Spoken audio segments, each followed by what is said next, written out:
কাজলি দু চকুত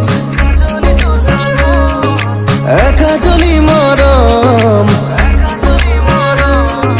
বুকুতে খানিলে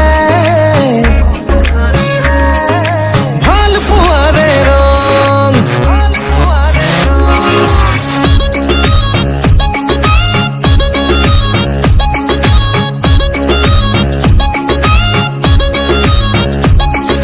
কাজলি দু চকুত